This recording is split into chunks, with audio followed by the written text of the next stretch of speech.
Hi guys! Welcome to Jekotech TV! Smile ka muna dyan! Okay guys, let's go! Hi guys! Welcome to Jekotech TV! Smile ka muna dyan! Okay guys, let's go! Eto guys, ito yung kanilang registration form. Napaka-simple.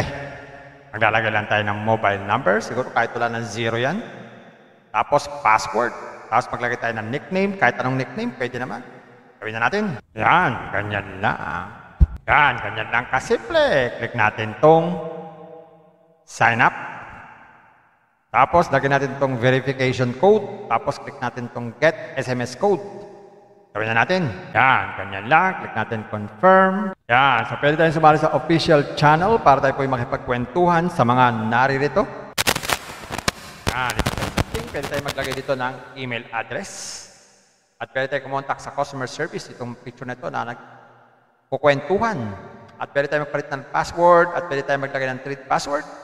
Click lang natin itong trade password. Paglagay tayo ng trade password, gagamitin yan sa pag-withdraw. At ito naman po sa service o customer service, available siya 10 to 8 ng gabi. Yan. So check na natin ang mga investment na inaalok nila. Sa investment na inaalok nila, meron tatlong klase. Merong monthly fund, finance today, at encryption. Sa monthly fund, ang pinakamaliit na investment ay 368. O dito nga, sa mga investment na inaalok nila, merong monthly fund, finance today, tsaka encryption. Ang pinakamaliit na investment ay 368. Good ito for 55 days. At ang daily niyan ay 147.20. At pwede tayong kumuha niyan, 100 copy. Yan. Next susunod dyan ay, yan, medyo malaki na, 2,680. Kung dito, 55 days. Ang susunod naman dito ay 6,680 na. Yan. Kung dito, for 55 days, at 100 copy rin po. Sa Finance Today naman, ang pinakamaliit na investment sa Finance Today ay 100 pesos. Isang araw lang yan na mayroong kitang 200 pesos.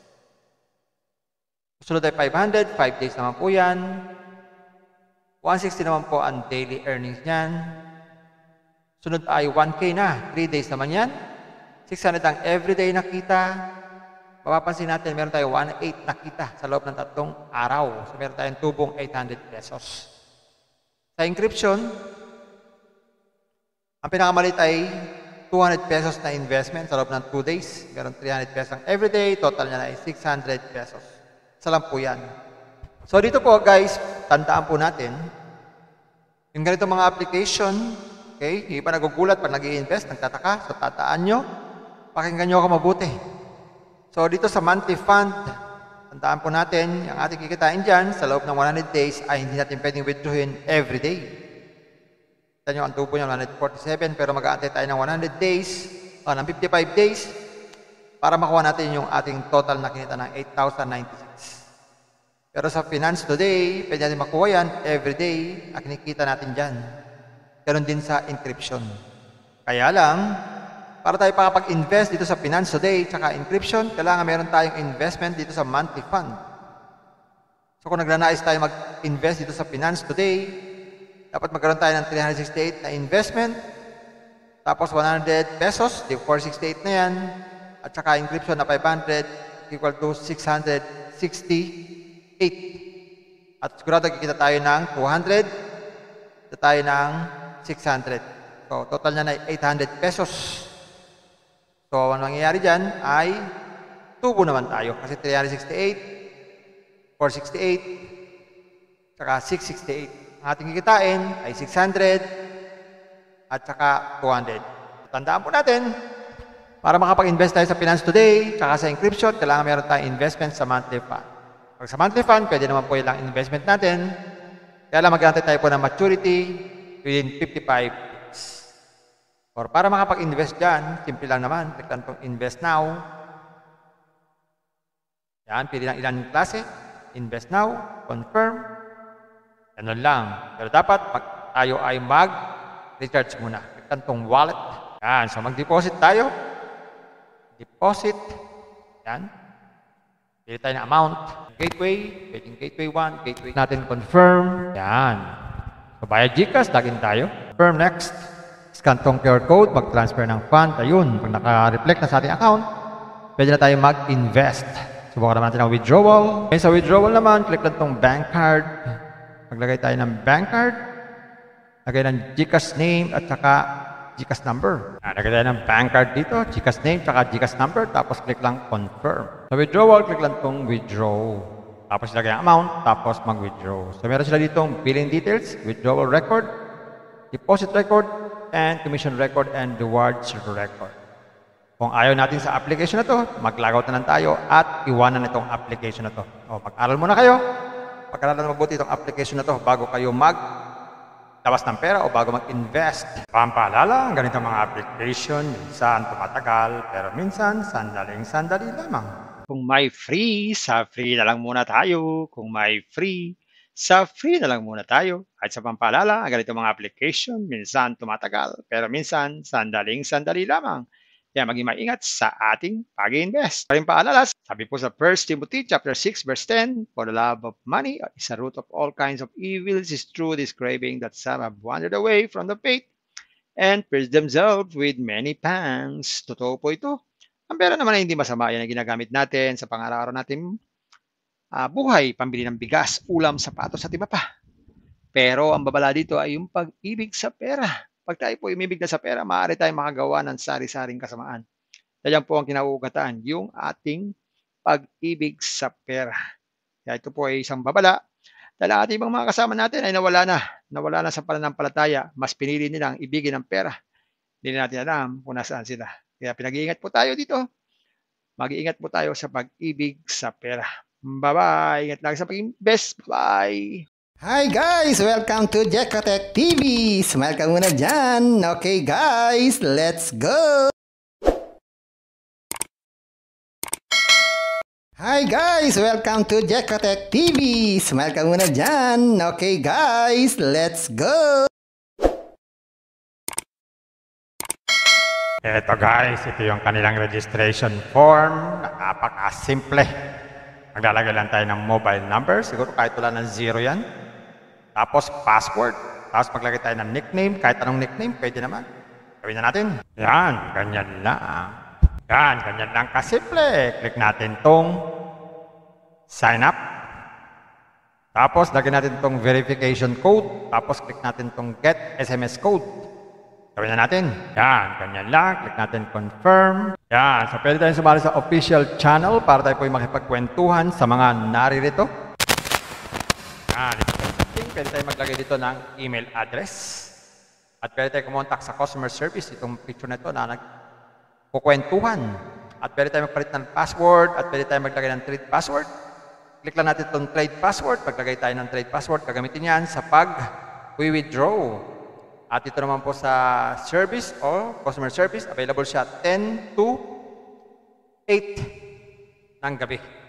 Yan. So check na natin ang mga investment na inaalok nila. Sa investment na inaalok nila, meron 3 klase. Merong monthly fund, finance today, at encryption. Sa monthly fund, ang pinakamaliit na investment ay 368. O dito nga, sa mga investment na inaalok nila, merong monthly fund, finance today, tsaka encryption. Ang pinakamaliit na investment ay 368. Good ito for 55 days. At ang daily niyan ay 147.20. At pwede tayong kumuha niyan, 100 copy. Yan. Next susunod tan ay, yan, medyo malaki na, 2,680. Kung dito, 55 days. Ang susunod naman dito ay 6,680 na. Yan. Kung dito, for 55 days, at 100 copy rin po. Sa Finance Today naman, ang pinakamaliit na investment sa Finance Today ay 100 pesos. Isang araw lang yan na mayroong kitang 200 pesos. Susunod ay 500, 5 days naman po yan. 160 naman po ang daily earnings niyan. Sunod ay 1K na, 3 days naman yan. 600 ang everyday na kita. Mapapansin natin, meron tayo 1.8 na kita sa loob ng 3 araw. So, meron tayong tubong 800 pesos. Sa encryption, ang pinakamalit ay 200 pesos na investment sa loob ng 2 days. Meron 300 pesos ang everyday. Total niya na ay 600 pesos. Isa lang po yan. So, dito po guys, tandaan po natin, yung ganito mga application, okay, hindi pa nagugulat pag nag-i-invest, nagtataka, so tataan nyo, pakinggan nyo ako mabuti. So, dito sa monthly fund, tandaan po natin, yung ating kikitain dyan, sa loob ng 100 days, ay hindi natin pwedeng withdrawin every day. Kita nyo, ang tubo nyo, 147, pero mag-aantay tayo ng 100 days, ng 55 days, para makuha natin yung ating total na kinita ng 8,096. Pero sa Finance Today, pwede natin makuha yan every day, at kinikita natin dyan. Ganon din sa encryption. Kaya lang, para tayo makapag-invest dito sa Finance Today tsaka encryption, kailangan meron tayong investment dito sa monthly fund. So kung naglanais tayo mag-invest dito sa Finance Today, dapat magkaroon tayo ng 368 na investment, tapos 100 pesos, di 468 na yan, at saka encryption na 500 equal to 668. At sigurado kikita tayo ng 200, kikita tayo ng 600. So total niya na 800 pesos. So, ang mangyayari dyan ay tubo naman tayo. Kasi 368, 468, saka 668. Ang ating kikitain ay 600 at saka 200. Tandaan po natin, para makapag-invest tayo sa Finance Today, saka sa encryption, kailangan meron tayong investment sa monthly fund. Pag sa monthly fund, pwede naman po ilang investment natin. Kaya lang mag-aantay tayo po ng maturity within 55 days. Or para makapag-invest dyan, simple lang naman. Click lang itong Invest Now. Yan, pili lang ilang klase. Invest Now, Confirm. Ganun lang. Pero dapat, pag tayo ay mag-recharge muna. Click lang itong Wallet. Yan, so mag-deposit tayo. Deposit. Yan. Pili tayo ng amount. Gateway, pwedeng Gateway 1, Gateway natin Confirm. Yan. So, bayad GCash, login tayo. Confirm next. Scan tong QR code, mag-transfer ng fund. Ayun, pag naka-reflect na sa ating account, pwede na tayo mag-invest. Subukan naman natin ang withdrawal. Okay, sa withdrawal naman, click lang tong bank card. Maglagay tayo ng bank card. Lagay ng GCash name at saka GCash number. Lagay tayo ng bank card dito, GCash name, saka GCash number, tapos click lang confirm. Sa withdrawal, click lang tong withdraw. Tapos ilagay ang amount, tapos mag-withdraw. So meron sila ditong billing details, withdrawal record, deposit record, and commission record and rewards record. Kung ayaw natin sa application na to, mag-logout na lang tayo at iwanan itong application na to. O, mag-aral muna kayo. Pag-aralan mabuti itong application na to bago kayo mag-labas ng pera o bago mag-invest. Kung may free, sa free na lang muna tayo. Kung may free, sa free na lang muna tayo. At sa pampaalala, ang ganito mga application, minsan tumatagal, pero minsan sandaling-sandali lamang. Kaya maging maingat sa ating pag-invest. Paring paalala, sabi po sa 1 Timothy chapter 6 verse 10, for the love of money is a root of all kinds of evils, is true this craving that some have wandered away from the faith and pierced themselves with many pangs. Totoo po ito. Ang pera naman ay hindi masama. Yan ang ginagamit natin sa pang-araw-araw natin buhay, pambili ng bigas, ulam, sapatos at iba pa. Pero ang babala dito ay yung pag-ibig sa pera. Pag tayo po umibig na sa pera, maaari tayong makagawa ng sari-saring kasamaan. Yan po ang kinauugatan, yung ating pag-ibig sa pera. Kaya ito po ay isang babala. Dahil ang ating ibang mga kasama natin ay nawala na sa pananampalataya. Mas pinili nilang ibigin ang pera. Hindi na natin alam kung nasaan sila. Kaya pinag-iingat po tayo dito. Mag-iingat po tayo sa pag-ibig sa pera.